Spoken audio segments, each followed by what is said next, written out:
அனைவருக்கும் வணக்கம். குடும்பக் கதை பகுதி 11. எழுத்தாளர் லக்ஷ்மி அவர்கள் எழுதிய வைரமெங்கே என்ற தொடர்கதை இப்பொழுது தொடரப்போகிறது. தொடரப்போகும் நான் உங்கள் சுகந்தி.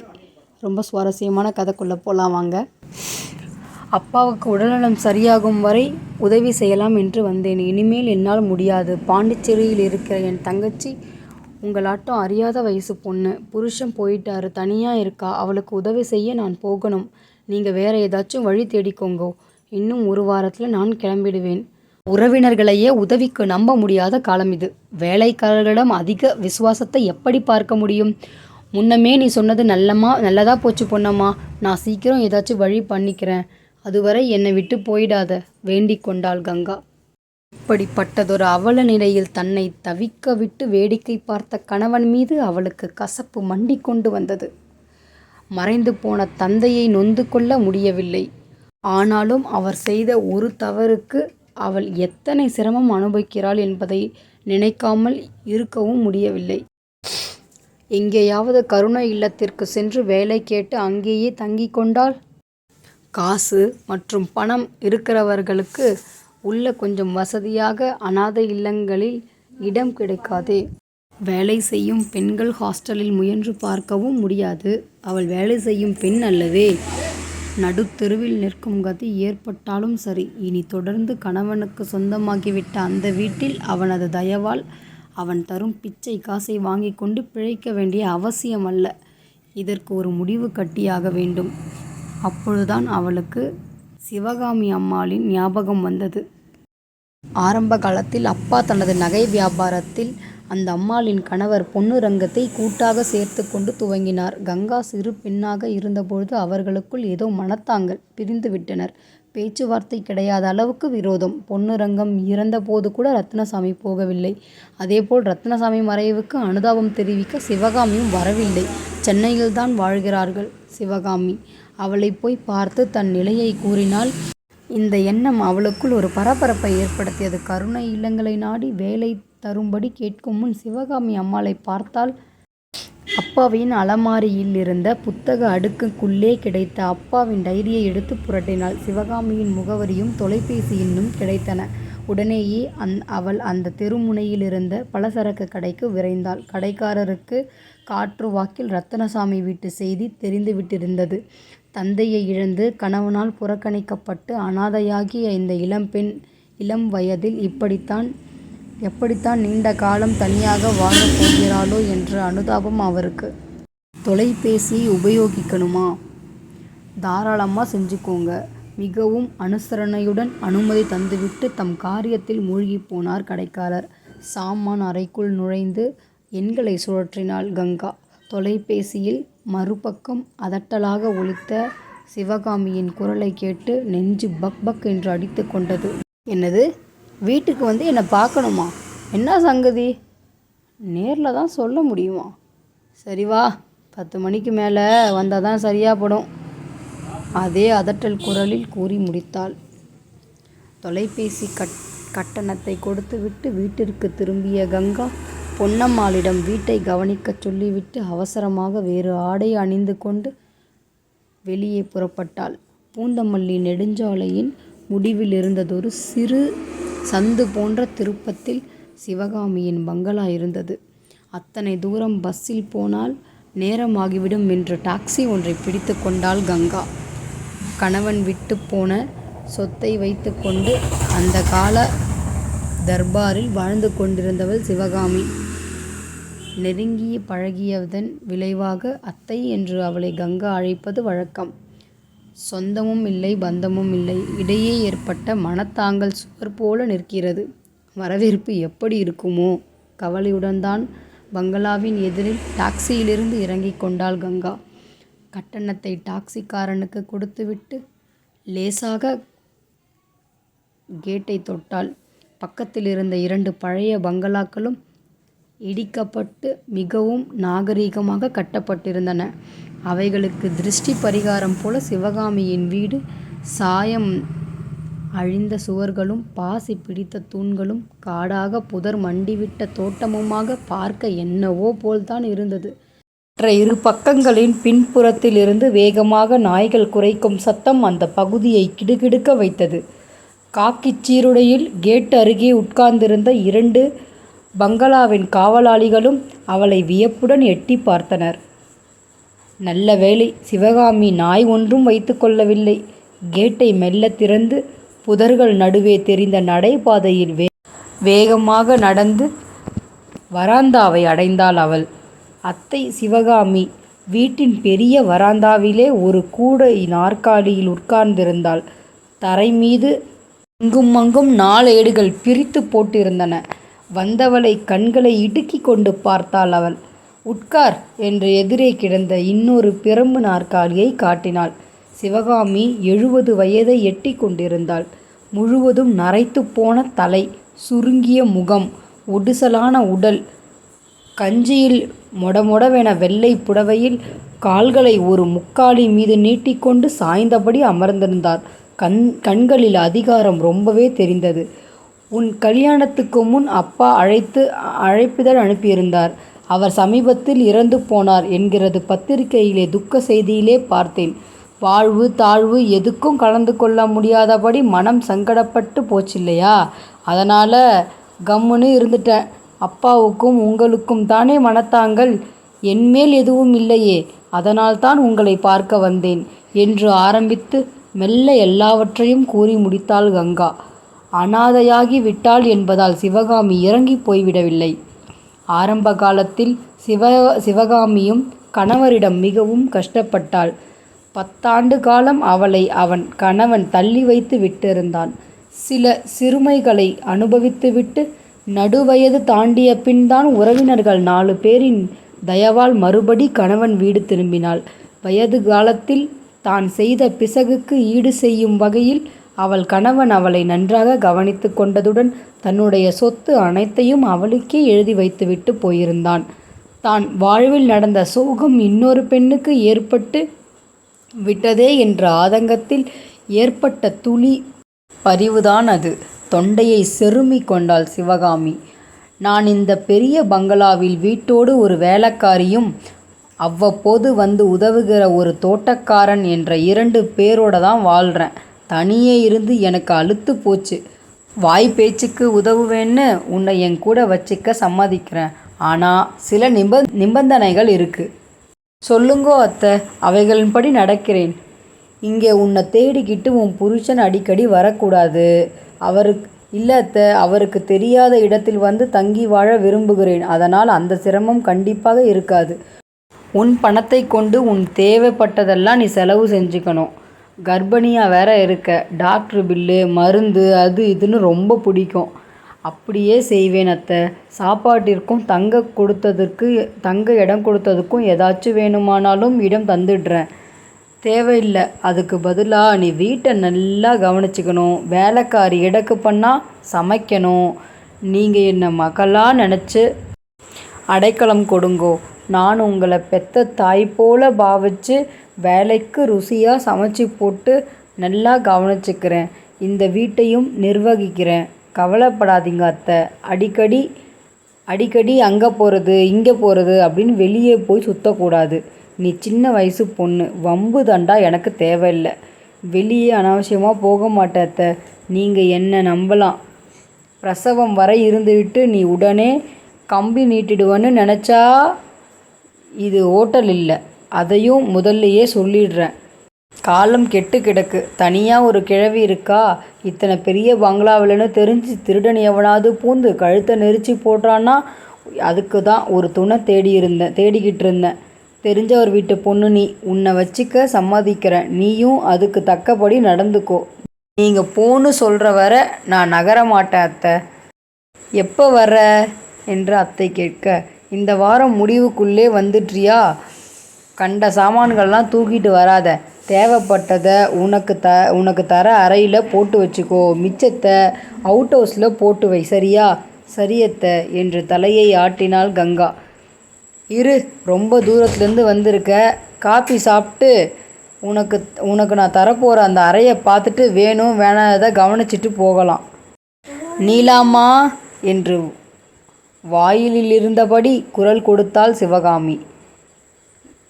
என்னத்துக்கு கூவுறாங்க? அடுப்படியில் 1000 வேலை இருக்குது. முணுமுணுத்தபடி நீலாமா அத்தையை விட கொஞ்சம் வயதில் இளையவள்.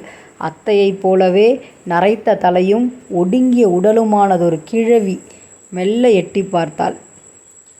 காப்பியை கலக்கி கொண்டு வா என்று சிவகாமி உத்தரவிட வந்திருக்கும் இளம் பெண்ணை ஏற இறங்க பார்த்துவிட்டு உள்ளே சென்றாள். காப்பி கஷாயமாக கசந்தது. மடக்கென்று ஒரே வாயில் குடித்துவிட்டு எழுந்தாள். அத்தை சிவகாமி அவள் தங்க காட்டிய அறை பின்பக்கத்தில் இருந்தது. ஒரு ஒடிந்த முக்காலியைத் தவிர அறை வெறுமையாக இருந்தது. அதை பார்த்ததுமே கங்கா மனதிற்குள் கணக்கு போட்டு கொண்டாள். அப்பாவின் கட்டில், அவளது இரும்பு பீரோ, சாய்வு நாற்காலி இவைகளை கொண்டு வந்து அறைக்குள் போட்டு கொள்ளலாம். ஜன்னல் திரைகளை கொண்டு வந்தால் இங்கே உபயோகமாகும். மீதி சாமான்களை, வீட்டு பாத்திரங்களை ஒரு பெரிய கள்ளிப்பெட்டியில் போட்டு அவுட் ஹவுஸில் வைத்து விடலாம் என்று பரபரத்தாள். விடை பெற்று கொண்டு நிம்மதியாக திரும்பினாள் கங்கா. அதற்கு பின் கவனிக்க அவளுக்கு 1000 வேலைகள் இருந்தன. டெம்போ ஒன்றில் சாமான்களை ஏற்றி அனுப்பிவிட்டு அத்தனை காலம் ஆண்டு அனுபவித்த வீட்டை மறுபடி ஒரு முறை துயரத்துடன் பார்த்துவிட்டு வாயிற்கதவை நன்றாக பூட்டிக்கொண்டு டாக்ஸியில் கிளம்பிவிட்டாள். தன் முகவரிக்கு வந்த சாவி பார்சலை கண்டு திகைத்து போனான் நரேந்திரன். உடனடியாக காரில் புறப்பட்டு திருவல்லிக்கேணி முத்துவீரன் தெரு 5ஆம் எண் வீட்டை அடைந்தான். வாசலில் பூட்டு தொங்கியது. தான் எங்கே போனாள் என்ற விவரம் சொல்லாது கங்கா மறைந்து விட்டதை எண்ணியபோது ஆத்திரம் பொங்கி கொண்டு வந்தது. என்ன துணிச்சல் அவளுக்கு என்று உருமியபடி பூட்டை திறந்து கொண்டு உள்ளே போனான். வீடு சுத்தமாக காலியாக இருந்தது. கங்கா காற்றோடு கலந்து விட்டால் போன்ற அதிர்ச்சியில் திகைத்து போய் நின்று விட்டான். மனைவி வாங்கி வர சொன்ன மளிகை ஜாமான்களை நெடுஞ்சாலையில் இருந்த கடை ஒன்றில் வாங்கி கொண்டு வீட்டிற்கு விரைந்தான் தங்கப்பன். சில நாட்களாக அவனுக்கு மனதிலே ஒரு குழப்பம். வீட்டு வேலை முழுமையாக முடிந்த பின்னால் இருந்த தங்கள் அறைக்கு சென்று கணவனும் மனைவியும் அடிக்குரலில் பேசி அழுத்து கொள்வது வழக்கமாகி விட்டிருந்தது. நீ என்ன நினைக்கிற தாயம்மா? இது பெரிய அக்கிரமமாக இருக்குதே. நல்ல அழகான ஒரு பொண்ணை கல்யாணம் பண்ணி கூட்டிகிட்டு வந்து குடுத்தனம் நடத்த மாட்டேங்கிறாரே, அந்த பெண்ணு மேலே குத்தம் ஏதாச்சும் இருக்குன்னு நினைக்கிறியா நீ? பச்சை குழந்தையாட்டம் பால் வடிகிற அதோட முகத்தை பார்த்தா என் குரல் புரண்டு அழுவாச்சியாக வந்துட்டுது எனக்கு. நான் மெல்ல சமையல் கட்டிலிருந்து அன்னைக்கு எட்டி பார்த்தேன். ஐயா அசிங்கமாக பேசி அவமானப்படுத்திட்டாரே. கல்யாணத்துக்கு பிறகு அந்த பெண்ணை கூட்டிக்கிட்டு பெங்களூரு மைசூருன்னு திரிஞ்சிட்டு இப்போது அது சுமக்கிற குழந்தை தனது இல்லைன்னு அடம் பிடிக்கிறாரே. என்ன நியாயம் இது? எனக்கு இவர் குணம் ஒன்றுமே பிடிபடலையா. நான் முதல்ல வேற என்னென்னமோ நினச்சேன். பூரணி அம்மளைத்தானே சொல்கிற? பாவம் அது. அவரை தன் அண்ணனாவே பாவச்சு நடந்துக்கிறதே. நம்ம தான் பார்த்துக்கிட்டு வரோமே. இப்போ ஐயா அந்த அம்மா கிட்ட கூட சரியாக முகம் கொடுத்து பேசுகிறதில்ல. தன் மாமனார் செத்ததுக்கு போனவர் பிறகு அந்த பெண்ணை என்னான்னு கூட கேட்கல. இது பெரிய கோராமையாக இருக்குது. வயிற்று பிழைப்புக்குன்னு பார்க்குறேன். நான் மட்டும் கொஞ்சம் கையில் காசை பிடிச்சு வச்சுட்டு இருந்தா, இந்தாயா நீயாச்சு உன் வேலையாச்சு அப்படின்னு ஒரு நல்ல பொண்ணை வாட்டி வதைக்கிற மனுஷன் வீட்டில் வேலை பார்க்குறதும் ஒரு பிழைப்பான்னு கேட்டுட்டு புறப்பட்டு போயிருப்பேன். தினமும் கணவனும் மனைவியும் பேசி வந்தனர். அன்று காலை பரபரப்புடன் வீடு திரும்பிய நரேந்திரனை தங்கப்பன் வியப்புடன் பார்த்தான். ஆசையுடன் தன்மேல் வந்து விழுந்த தன்னுடைய அருமை நாய் திம்மனை கோபத்துடன் தள்ளிவிட்டான். போ அப்பால், நேரம் காலம் தெரியாது விளையாட வந்துட்ட சனிய உரத்து சொன்னது தங்கப்பனுக்கு கேட்டது. காலை தன் காரை ஓட்டிச் சென்றவன் இப்படி கோபத்துடன் திரும்புவானேன்? பூரணி கொண்டு வந்து வைத்த காஃபியை கூட தொடாது அவன் மாடிக்கு விரைந்து விட்டான். சில நாட்களாக பூரணிக்கு அவனிடம் ரொம்ப பயம் ஏற்பட்டு விட்டிருந்தது என்பதை தங்கப்பனும் அவள் மனைவியும் புரிந்து கொண்டு விட்டிருந்தனர். வரவேற்பு அறையிலிருந்த தடுப்புக்கு பின்னால் நின்றபடி அதில் வைக்கப்பட்டிருந்த அலங்கார பொருட்களை எடுத்து ஓசைப்படாது தூசி போக துடைத்து இருந்தான் தங்கப்பன். ஒரு நாள் காலை அவன் அங்கு இருப்பதை அவர்கள் கவனிக்கவில்லை. கண்ணாடி டம்ளரில் பழரசத்தை நிறைத்து எடுத்து கொண்டு வந்தாள் பூரணி. அதை மேடை மேல் வைத்துவிட்டு நெற்றியில் பூத்து வடிந்து கொண்டிருந்த வியர்வையை தன் புடவை தலைப்பால் துடைத்து கொண்டாள். அண்ணா, உங்ககிட்ட ஒன்று பேசணும் என்றாள் பூரணி. நரேந்திரன் கையில் பிடித்து கொண்டிருந்த நாளேட்டை தாழ்த்தி கொண்டு அவளை வெறித்தான். உங்களை என் சகோதரராக பாவித்து கொண்டு இங்கே தங்கி வாழ்வதனால் கேட்கிறேன், கோபித்திக்க கூடாது என்று பீடிகையுடன் ஆரம்பித்தாள் அவள். பொறுமையில்லாத வகையில் நரேந்திரன் பதிலளித்தான். சுற்றி வளைக்காம நேரா சங்கதியை சொல்லலாமே. கல்யாணத்துக்கு பிறகு நீங்கள் பெங்களூரிலிருந்து திரும்பிய பொழுது தனியாக வீட்டுக்கு வந்தீங்க. நான் உடனே அண்ணி எங்கன்னு கேட்டேன்.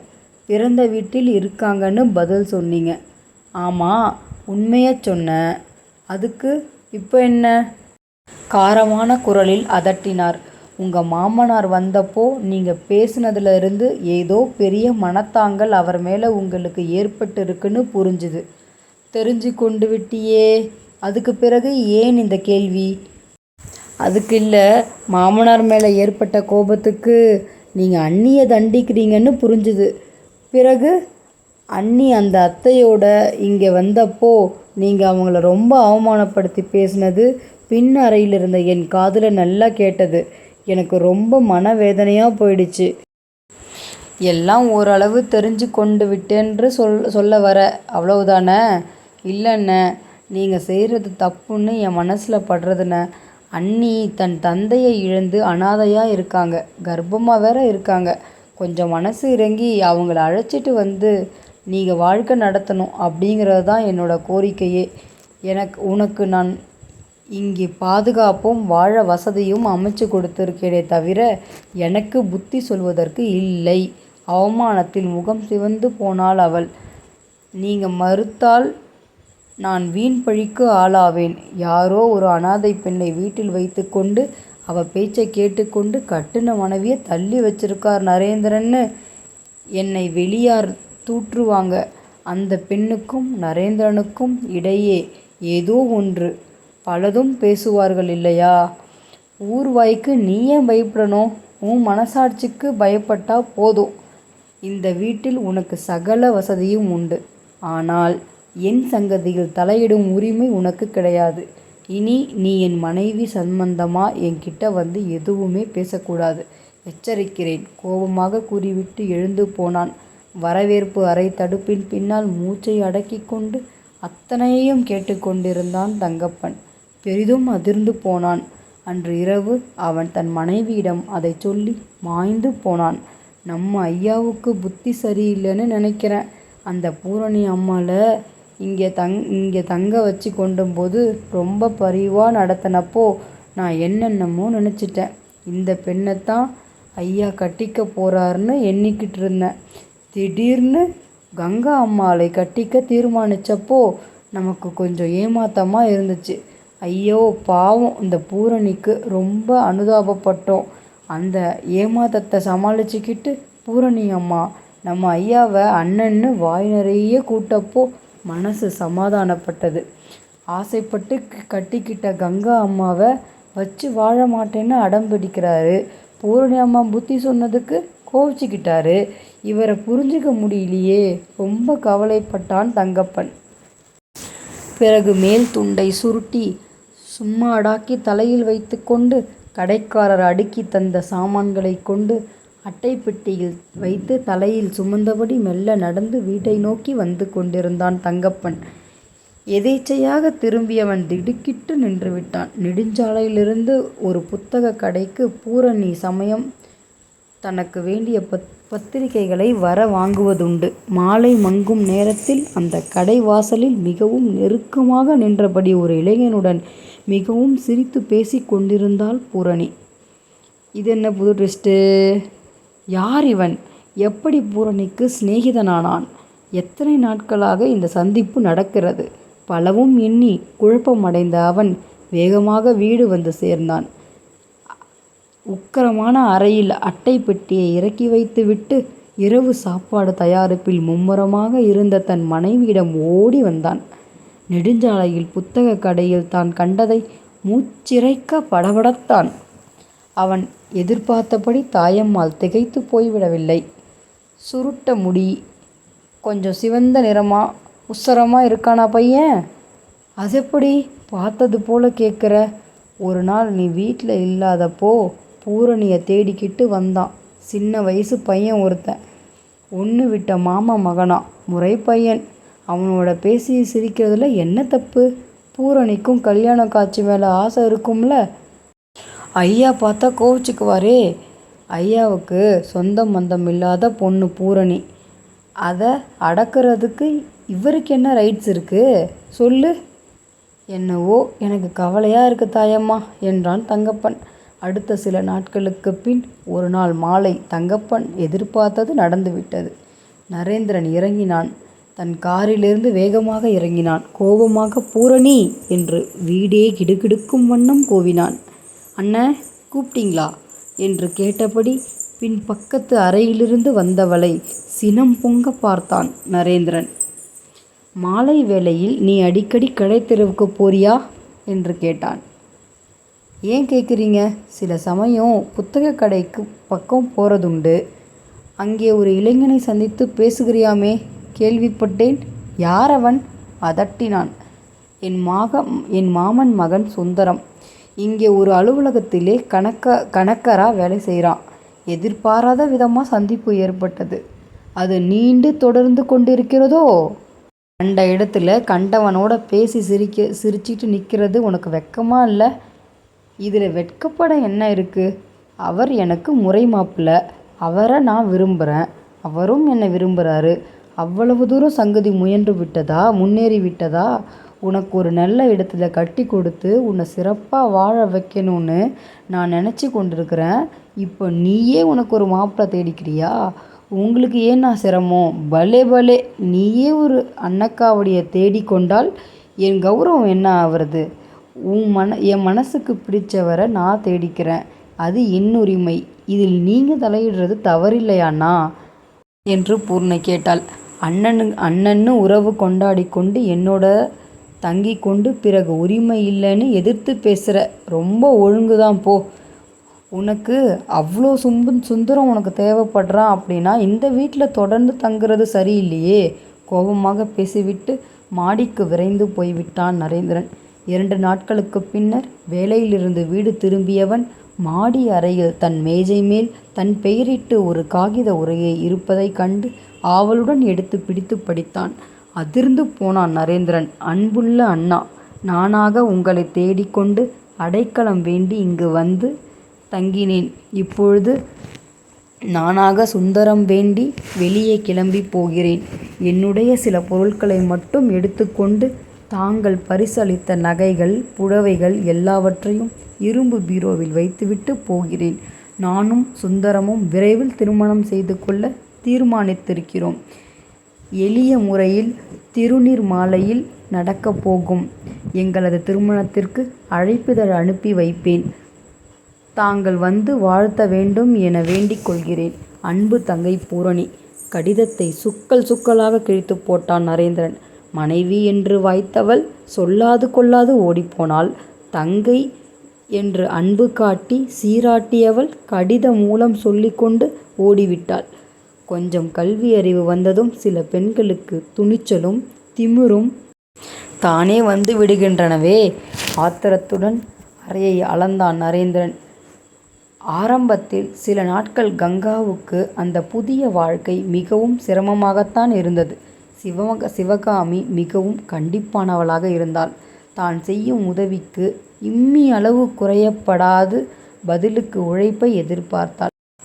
கங்கா வந்து குடியேறிய மறுநாளே அவளுக்கு தான் தந்து விட்டிருந்த அறையை மேற்பார்வையிட்டாள் சிவகாமி. அறையில் தொங்கிக் கொண்டிருந்த ஒட்டடையை அடித்து கருப்பாக தெரிந்த மின்விசிறியை நன்றாக துடைத்து அறையின் தரையை தேய்த்து கழுவிவிட்டு தன் சாமான்களை ஒழுங்காக போட்டு வைத்திருந்தாள் கங்கா. ஜன்னலுக்கு எதிர்ப்புறம் சுவர் ஓரமாக கட்டிலை போட்டு படுக்கையை விரித்து அதன் மீது சுத்தமானதொரு விரிப்பை பரத்தி விட்டிருந்தாள். அறைக்குள் கிடந்த ஒடிசல் நாற்காலியை அப்புறப்படுத்திவிட்டு தான் கொண்டு வந்திருந்த சிறு மேஜையையும் நாற்காலியையும் ஒரு பக்கம் போட்டு வைத்திருந்தாள். அப்பாவின் சாய்வு நாற்காலியை ஒரு ஓரமாக மடித்து வைத்திருந்தாள். அவளது இரும்பு பீரோ இன்னொரு பக்கத்தில் சுவரை ஒட்டினாற்போல வைக்கப்பட்டிருந்தது. ஜன்னல் கண்ணாடிகளை ஈர துணியால் துடைத்து சுத்தப்படுத்திவிட்டு தான் கொண்டு வந்த திரைச்சீலையை மாட்டிவிட்டிருந்தாள். அறை படுசுத்தமாக காணப்பட்டதை சிவகாமியால் வியக்காதிருக்க முடியவில்லை. ஆனாலும் அதை வெளிப்படையாக ஒப்புக்கொள்ள மனமின்றி, பரவாயில்ல, சொன்னபடி நீ ஒன்றும் அதிக ஜாமான்கள்லாம் கொண்டு வராதது நல்லதாக போச்சு.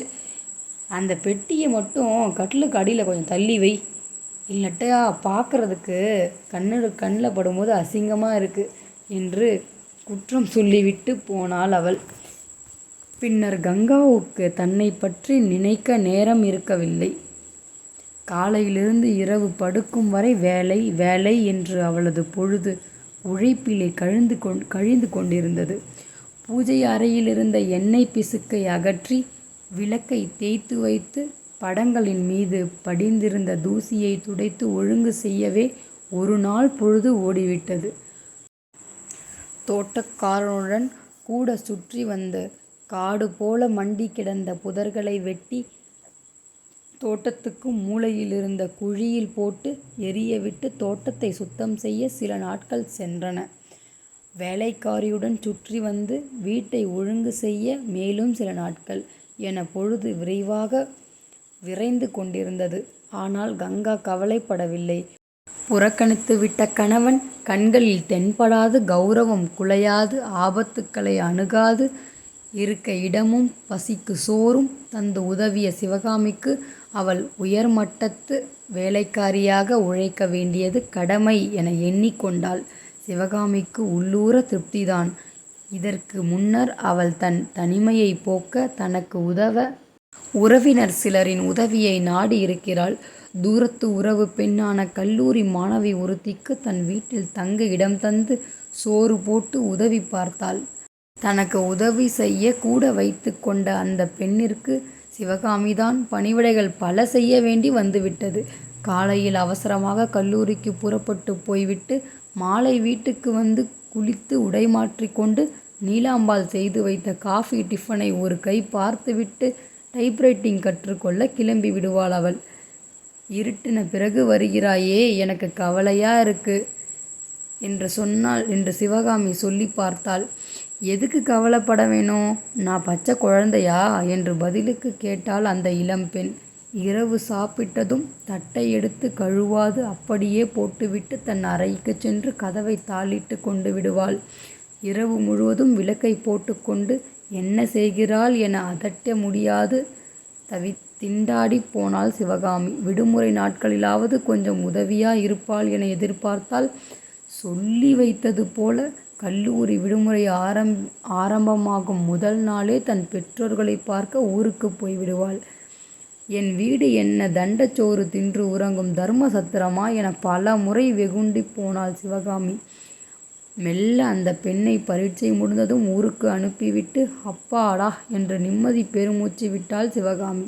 இளம் பெண்களால் தான் இந்த விதமான தொல்லை.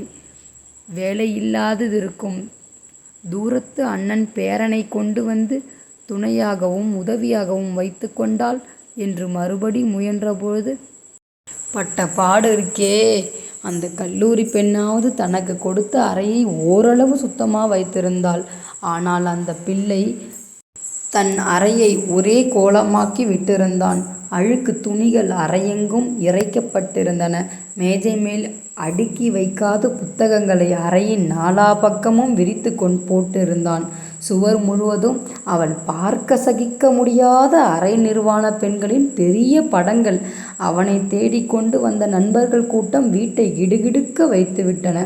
சிகரெட்டு புகையை அடுப்பங்கரை வரை எழுப்பிவிட்டு போயினர். எப்படியாவது அவனை கிளப்பினால் போதும் என்று தவித்து போனாள் சிவகாமி. வயது காலத்தில் உதவி செய்பவர்கள் என எண்ணி என் கூட தங்க வைத்து கொண்டவர்களெல்லாம் அவளை டபாய்ப்படுத்தி விட்டு போயிருந்ததால் அவர்களுக்கு கங்காவை பற்றியும் ஆரம்பத்தில் சந்தேகம் எழுந்தது இயல்புதான். அதனால்தான் கண்டிப்பும் கராருமாக இருந்தாள் அவள் கங்காவிடம். அதென்ன அங்கே இருக்கு, ஈர துணிகளை அப்படியே வாளியில் போட்டு விட்டு வேற என்னமோ செஞ்சுக்கிட்டு இருக்கியே, கையோடு அதை காய வைக்க வேணாமா?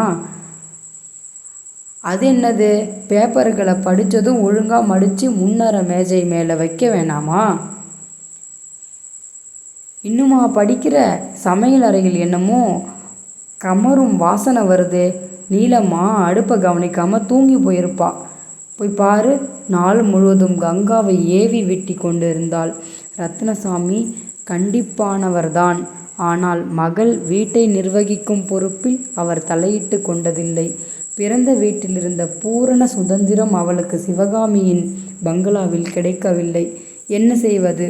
குழந்தை பிறந்து கொஞ்சம் வளரும் வரை அவளுக்கு ஒரு பாதுகாப்பான இடம் தேவையற்றே. பகல் முழுவதும் பொறுமையாக சிவகாமியின் அதட்டல்களை காதில் போட்டு கொள்ளாது அவளது ஏவலுக்கு அடிபணிந்து உழைத்தாள் கங்கா. ஆனால் இரவில் தனியே கட்டிலின் மீது களைப்புடன் சாய்ந்து கொண்டபொழுது அவளுக்கு துக்கம் தொண்டையை அடைத்தது. இப்படிப்பட்டதொரு நிலை அவளுக்கு தேவையா? எத்தனை காலம் சிவகாமியுடன் அவள் தங்கியிருக்க இயலும்? வயதாகி விட்ட அந்த அம்மாளுக்கு திடீரென்று உடம்புக்கு ஏதாவது வந்து அவள் காலமாகிவிட்டால் என்ன செய்வது? சொத்தை கட்டிக்கொள்ள கழுகு போல் பறந்தோடி வரும் அவளது உறவினர்கள் கங்காவை அங்கே தங்க விடுவார்களா? தங்க வாழ அனுமதிப்பார்களா? முதலில் விரட்டிவிட்டுத்தானே மறுகாரியம் பார்ப்பார்கள். பிறகு அவள் எங்கே போவாள், என்ன செய்வாள்? இந்த கேள்விக்கு பதில் கிடைக்காது அவள் தனக்குள்ளே பலவும் எண்ணி மருகி கண்ணீர் உகுத்தாள். நாட்கள் வேகமாக நழுவின. தன் புதிய சூழ்நிலைக்கு தகுந்தபடி ஓரளவு தன்னை பழக்கப்படுத்தி கொண்டு வாழத் தொடங்கியிருந்தாள் கங்கா. தனக்கு போட்டியாக வேலைக்கு வந்துவிட்டாளோ என்று ஆரம்பத்தில் எண்ணிய நீலா மெல்ல எஜமானியிடம் பேச்சுவாக்கில் தெரிந்து கொண்ட விவகாரத்திலிருந்து மனதை மாற்றிக்கொண்டு விட்டாள் அவள். மாமனார் மேலே கொண்ட மனத்தாங்கல் காரணமாக கட்டுன பொண்டாட்டியை ஒதுக்கி வச்சிட்டானாமே, பாவி பைய.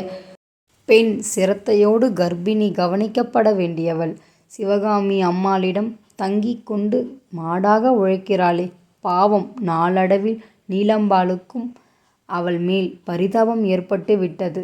இதோ பார் கங்கா, நீ டாக்டர் கிட்ட போய் உடம்பை காட்டி கொண்டு வா. அலட்சியமாக இருக்காத. நான் 4 குழந்தை பெற்றவள். என் அனுபவத்தை சொல்கிறேன் கேட்டுக்கோ. ரொம்ப கடினமான வேலைகளை என்கிட்ட விட்டுடு. ராத்திரி படுக்க போகிறதுக்கு முன்னாடி பால் காய்ச்சி தரேன். தினமும் ஒரு டம்ளர் சாப்பிடு. உன் காசை போட்டுத்தானே வாங்கிக்க போகிற. யாருக்கு நீ பயப்பட வேண்டும்? பருப்பில் தாளாரமாக நெய் ஊற்றி சாப்பிடு. பட்னி கிடக்காத. நீ பட்னி கிடக்கல, உன் வயிற்றில் இருக்கிற புல்லை தான் பட்னி கிடக்குதுன்னு தெரிஞ்சுக்கோ. உனக்கு பிடிச்சதை சொல்லு, நான் சமைச்சு போடுறேன். அடுப்படியில் உளறதை விட்டுட்டு சிவகாமி அம்மாளுக்கு பத்திரிக்கை படித்து காட்டி கொண்டு நிம்மதியாக சிறிது நேரம் உட்கார் என அனுசரணையாக பலதும் பேசினாள். உதவினாள் நீலாம்பாள். அருகில் இருந்ததொரு பெண் வைத்தியரிடம் சென்று தன் உடல்நிலையை பரிசோதனை செய்து கொண்டாள்.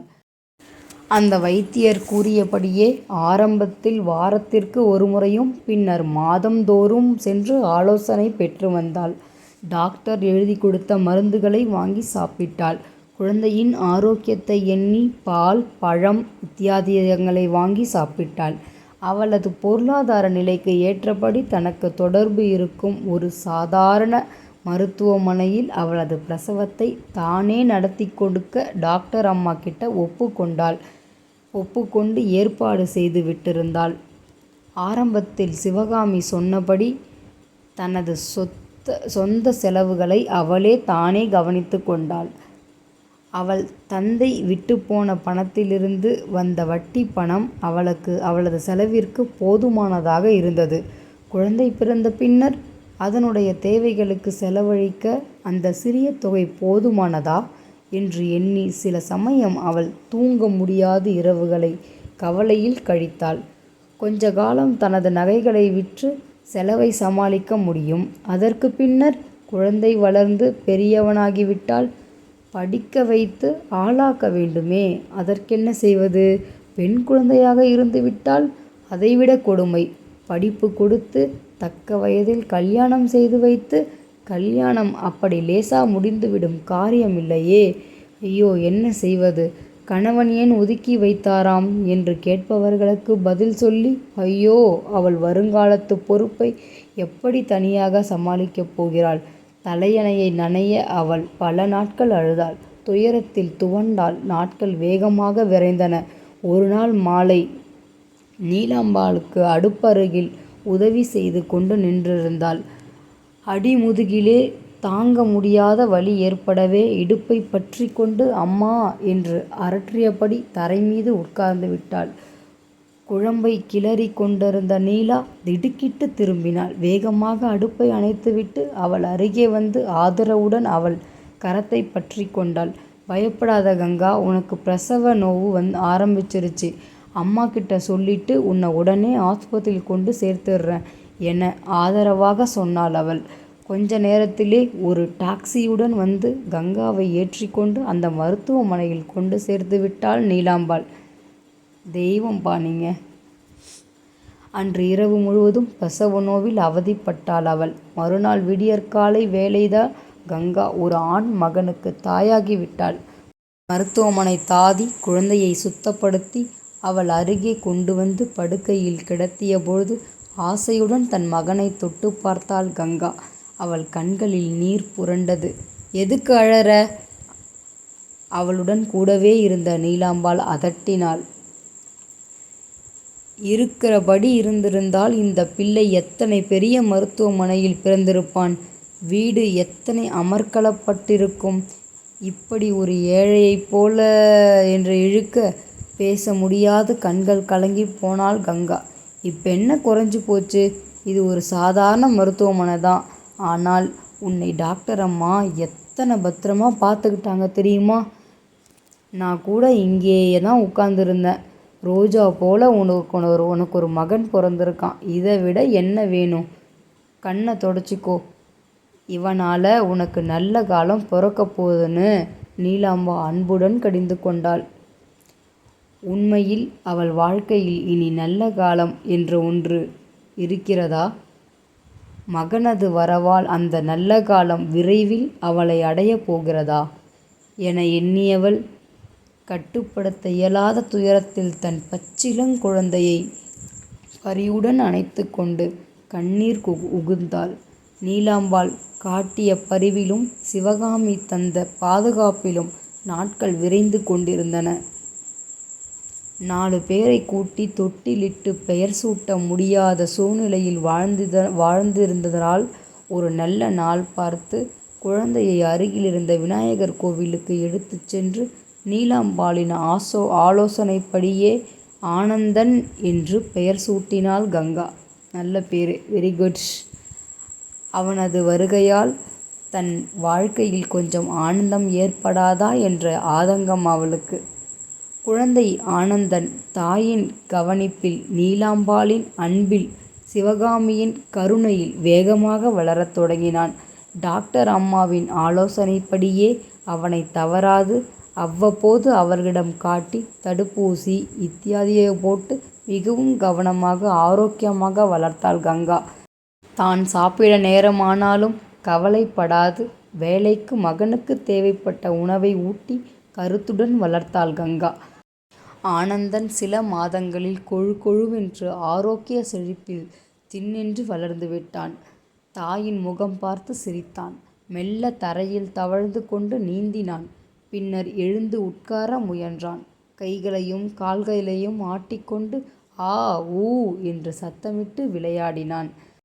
அது மட்டுமின்றி அவனது ஒவ்வொரு வளர்ச்சியையும் விளையாட்டையும் பார்த்து கங்கா விரைவில் தன் துயரத்தை மறந்து போய் மகிழ்ச்சியில் மூழ்கி போனாள். தொய்ந்து போன உணர்வுகள் நிமிர்ந்து நெஞ்சில் தெம்பு கூடி உற்சாகமாக வளைய வந்தாள்.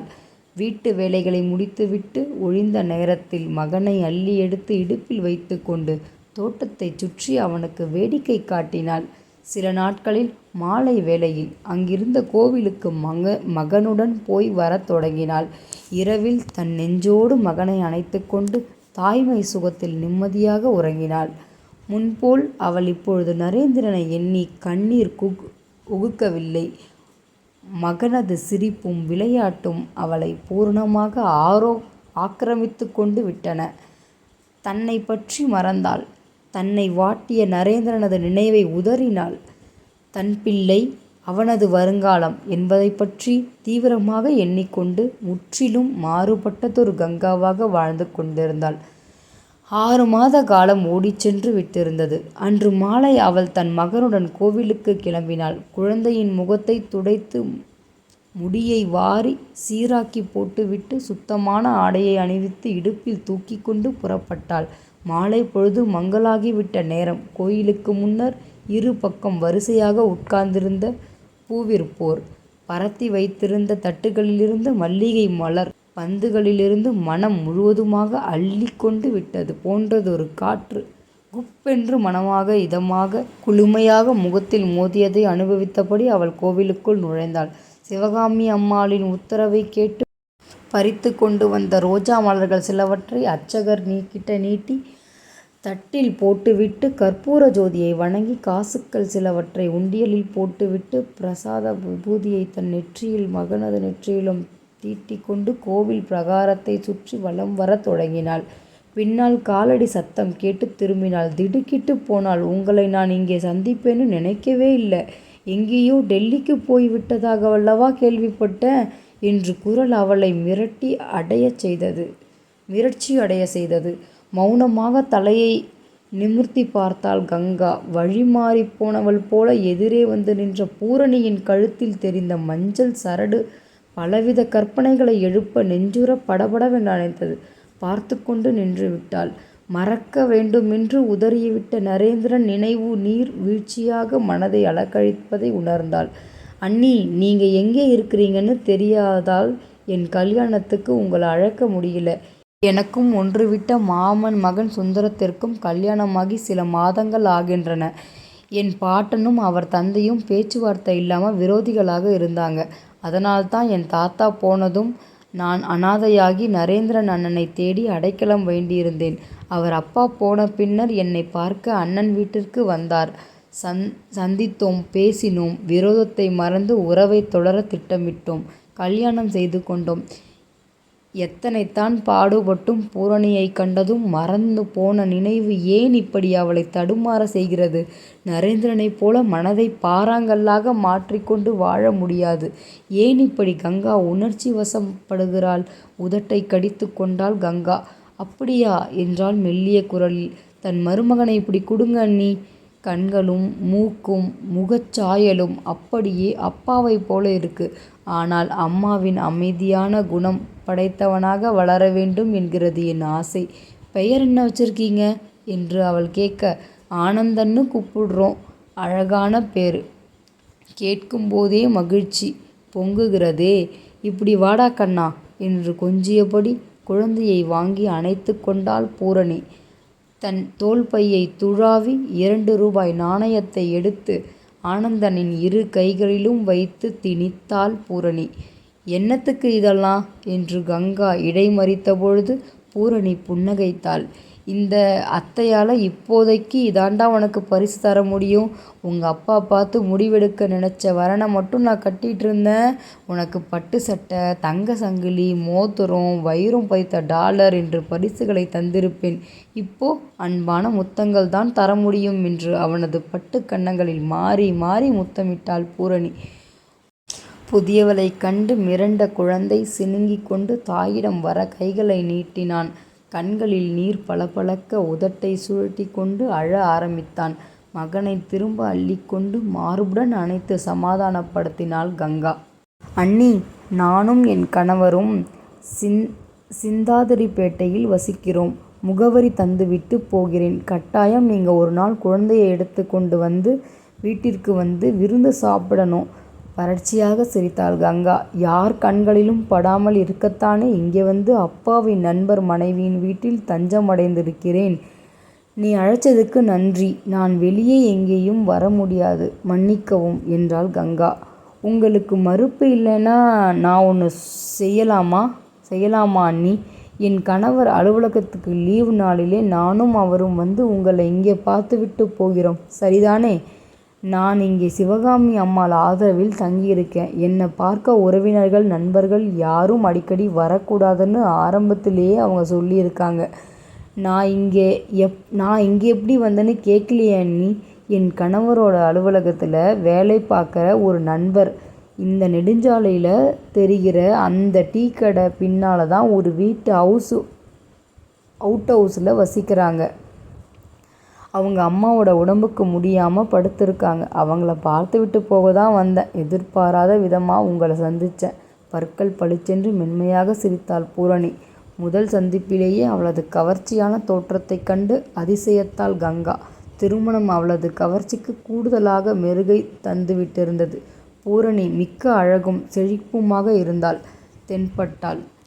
பிடித்தமானதொரு கணவனுடன் இனிமையாக வாழ்கிறவள் என்பதை அவளது பிரகாசமான முகம் சொல்லியது. அண்ணி, நீங்கள் வெளியூர் எங்கேயும் போய்விடாமல் பட்டணத்திலேயே தங்கிவிட்டது நல்லதா போச்சு என்றாள் பூரணி. கங்கா கலவரத்துடன் விழித்தாள். ஆரம்பத்திலே அண்ணனுக்கு என்மேல் கோபம். சுந்தரம் பெரிய இடத்து பிள்ளை இல்லைன்னு கொஞ்சம் வருத்தம். நான் எனக்கு பிடித்தவரை தேடிக்கொண்டு விட்டேன் என்கின்ற மனத்தாங்கல். அதனால் எங்கள் கல்யாணத்துக்கு கூட அண்ணன் வரலை. கொஞ்ச நாள் பொறுத்து நான் என் கணவரை கூட்டிக் கொண்டு அண்ணன் பங்களாவுக்கு போய் மன்னிக்கும்படி கேட்டுக்கொண்டு கண்ணீருடன் அவர் காலில் விழுந்து கும்பிட்டேன். அண்ணன் மனமிளகி போய்விட்டார். பைத்தியம், எழுந்துரு, எதுக்கு எழற என்று என்னை சமாதானப்படுத்தினார். எங்களுக்கு கல்யாண பரிசு கொடுத்து விருந்து வச்சு ரொம்பவே கௌரவிச்சார். கங்கா மௌனமாக நின்றாள். அண்ணன் முன்போல இல்லை, ரொம்பவே மாறிவிட்டிருக்காரு. இளைச்சி கருத்து போயிருக்காரு. முன்ன போல கோபம் கொண்டு வேலையாட்களிடம் கத்துறதே இல்லையாம். அவரை பார்த்தப்போ எனக்கு ரொம்ப பரிதாபமாக இருந்துச்சு. தாயம்மாளும் தங்கப்பனும் கூட இருக்கிறாங்க தான். ஆனால் அவங்க வீட்டு வேலைக்காரங்க. துணைக்கு வீட்டில் வேண்டியவங்க இருந்து கவனிக்கிறப்போ மாதிரி கவனிக்க முடியுமா? கங்கா பதிலளிக்காது அவளை ஊன்றி பார்த்தாள். நான் இருந்தபோது அண்ணனுக்கு வேலைக்கு சாப்பாடு போட்டு கவனிச்சு கொண்டேன். இப்போ தாயம்மா எல்லாத்தையும் மேஜை மேலே வச்சுட்டு உள்ளே போய்விடுறாங்க. அவளுக்கு அண்ணனை கண்டா எஜமான்னு பயம். உங்களை எப்படியாவது அண்ணன்கிட்ட கொண்டு சேர்த்து வைக்கணும்னு என் மனம் ரொம்ப நாளாக ஆசைப்பட்டு கொண்டிருக்கிறது. எங்கே போய் தேடுவேன், எங்கே தொலைச்சேன், எங்கே தேடுவேன்னு. ஆனால் இங்கே நீங்கள் அடி நிலத்தில் இருக்கீங்க. ஆனால் உங்கள் மனசில் அண்ணனை வெகு தொலைவில் வச்சிட்டீங்க. குழந்தை ஆனந்தனோட வருங்காலத்தை நினச்சி பாருங்க. அதனால் ஒரு நாள் கூப்பிடுங்கோ. நான் உங்களை உங்கள் வீட்டுக்கு கூட்டி கொண்டு போகிறேன். குழந்தைய பார்த்துட்டா அண்ணன் விடவே மாட்டார். இமைகளை சுண்ட கண்ணீரை கங்கா விழுங்கி கொண்டாள். நெஞ்சிற்குள் குமுறிய உணர்வுகளை கட்டுப்படுத்தி கொண்டாள். ஆனந்தன் உன் அண்ணனின் மகனாக இருந்தால்தானே இந்த பேச்சு? வெறுப்பை கசப்பையும் உமிழ்ந்தாள். அண்ணி நடந்ததெல்லாம் எனக்கு தெரியும். அப்பா கிட்ட ஏற்பட்ட மனத்தாங்கலை உங்ககிட்ட வெறுப்பா அண்ணன் நடந்து கொண்டார். அது தவறுதான். நான் அதை விவாதிக்கவில்லை. அண்ணன் மேல் எனக்கு கோபம் ஏற்பட்டது. ஆனால் என்ன, இப்போ நாட்கள் கடந்தவுடன் அது எல்லாம் சரியாகி போய்விட்டது. எல்லாத்தையும் மறக்க வச்சிரும் அண்ணி. காலம் சேர்ந்து சந்தோஷமாக வாழணும்னு நான் ஆசைப்படுறேன். வேண்டாம்.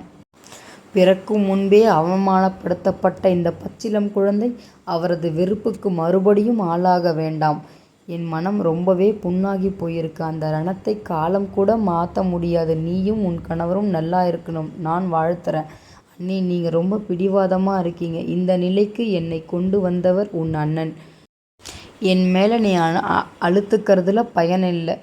இந்தாங்க என் முகவரி. எப்பயாவது உங்கள் மனம் மாறினால் எனக்கு ஒரு கடிதம் போடுங்க போதும் என்றபடி தன் தோள்பையை திறந்து ஒரு சிறு நோட்டு புத்தகத்தை எடுத்து அதில் பரபரப்பாக தன் விலாசத்தை எழுதி அந்த பக்கத்தை கிழித்து கங்காவிடம் கொடுத்தாள். அதை பெற்றுக்கொண்டு கங்கா புன்முறுவலித்துவிட்டு அங்கிருந்து நகரத் தொடங்கினாள். சட்டென்று அருகில் வந்தாள் பூரணி. உங்கள் முகவரியும் எனக்கு தேவை. நீங்கள் இருக்கிற இடத்திற்கு நான் வந்து தொந்தரவு தர மாட்டேன். தொலைபேசி எண் கொடுத்தால் கூட போதும். எப்பவாவது உங்களை கூப்பிட்டு பேசி மன ஆறுதல் அடைவேன். மிகவும் கெஞ்சினாள். கொடுக்கிறேன். ஆனால் ஒரு நிபந்தனை. நீ உன் அண்ணனுக்கு எக்காரணம் கொண்டும் நான் இருக்கும் இடத்தை தெரிவிக்க கூடாது என்று உறுதியளித்தால் தருகிறேன். அப்படியே செய்கிறேன் அண்ணி. உங்களை இங்கே சந்தித்தது பற்றி என் கணவர்கிட்ட கூட தெரிவிக்க மாட்டேன். கோவிலில் சுவாமி சன்னதி அருகே நான் கொடுக்கும் வாக்கு இது. அதை மீறமாட்டேன் என்று நம்பினால் கொடுங்கள். இல்லாவிட்டால் வேண்டாம் தழுதழுத்தாள் பூரணி. ஒரு கணம் யோசித்துவிட்டு கங்கா தான் தங்கியிருக்கும் இடத்தின் முகவரியையும் தொலைபேசி எண்ணையும் தந்தாள்.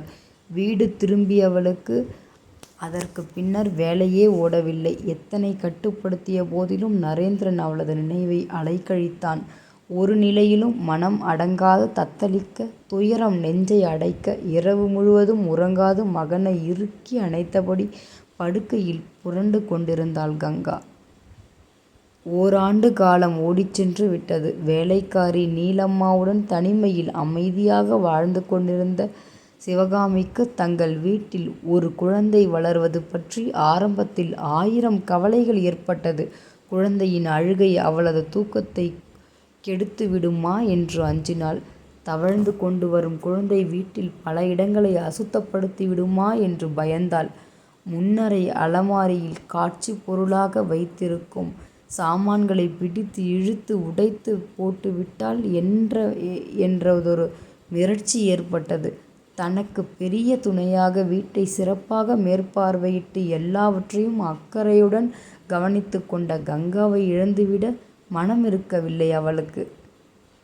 ஆனால் அவள் எதிர்பார்த்தது எதுவும் நடந்துவிடவில்லை.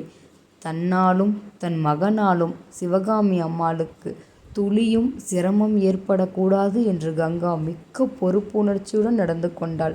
வீட்டில் ஒரு சிறு குழந்தை வளர்ந்து கொண்டிருக்கிறான் என்ற சந்தடியே தெரியா வண்ணம் சிவகாமி தனக்கு அளித்த பின்பக்கத்து அறையில் குழந்தையை தாண்டா வண்ணம் கவனித்து கொண்டாள். குழந்தையின் துணிகளை துவைத்து அவள் கண்களில் படாதபடி தோட்டத்து பின்புறத்தில் காய வைத்து எடுத்து வைத்தாள். குழந்தை ஏதோ காரணம் பற்றி கையில் பிடிபடாது அழுதுவிட்டால் சிவகாமி காதுகளில் படாது தொலைவில் பின்பக்கம் எடுத்து சென்று சமாதானப்படுத்தி முயன்று அதன் பிறகே இங்கு கொண்டு வந்தாள்.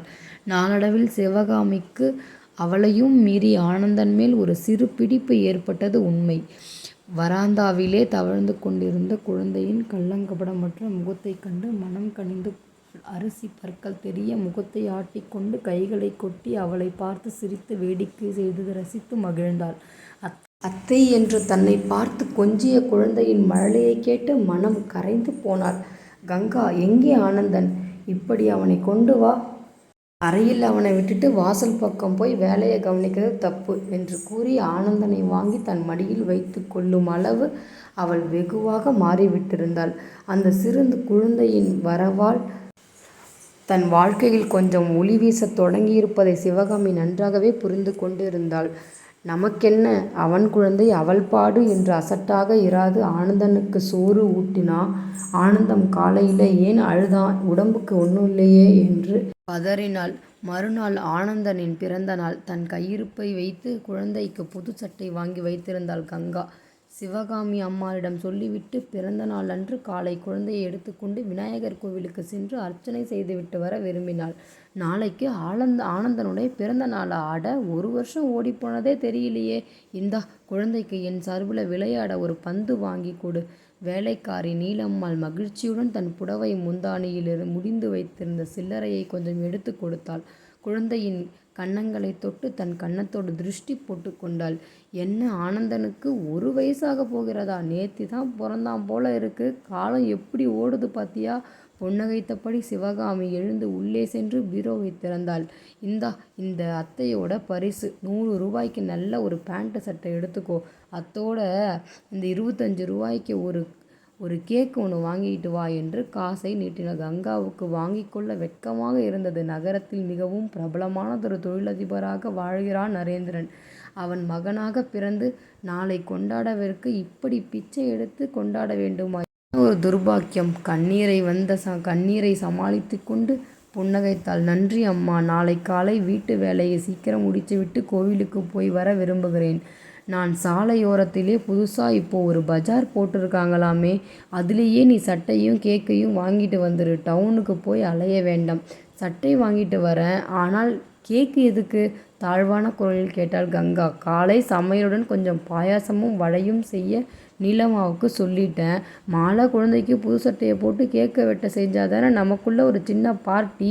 அப்பாவோட இருந்திருந்தால் அவன் பிறந்த நாள் எவ்வளவு அமர்க்களப்பட்டிருக்கும். நம் வரை கொஞ்சம் ஏதாவது வேடிக்கையாக செய்யாமல் இருக்க முடியுமா சொல்லு? சிரித்தாள் சிவகாமி. நரேந்திரனின் பங்களாவில் பெரிய வரவேற்பு அறையில் வண்ண தோரணங்கள் தொங்க, அண்டை அயலர் வீட்டு குழந்தைகளின் கூட்டம் நிரம்பி வழிய, பெரிய மேஜை மேல் பெரியதொரு கேக்கின் முன்னால் தன் குழந்தை தந்தையின் அணைப்பிலே நிற்பது போன்றதொரு கற்பனை. அவள் ஒரு கணம் தன்னை மறந்து போனாள். திடுக்கிட்டு விழித்து கொண்டாள். நெஞ்சை அழுத்திய கற்பனையை உதறிவிட்டு, மிக்க நன்றி அம்மா, உங்க விருப்பப்படியே செய்து விடுறேன் என்று கூறிவிட்டு அப்பால் நகர்ந்தாள். மறுநாள் காலை அவளுக்கு நிற்க நேரமில்லை. விடியும் முன்பே எழுந்து காலை முழுகிவிட்டு மாற்று உடை அணிந்து கொண்டு தொடர்ந்து தோட்டத்தில் இருந்த மலர்களை பறித்து கொஞ்சம் பூஜை அறையை சுத்தப்படுத்தி படங்களுக்கு மலர்களை சூட்டி விளக்கேற்றி வணங்கிவிட்டு வெளியே வந்தாள்.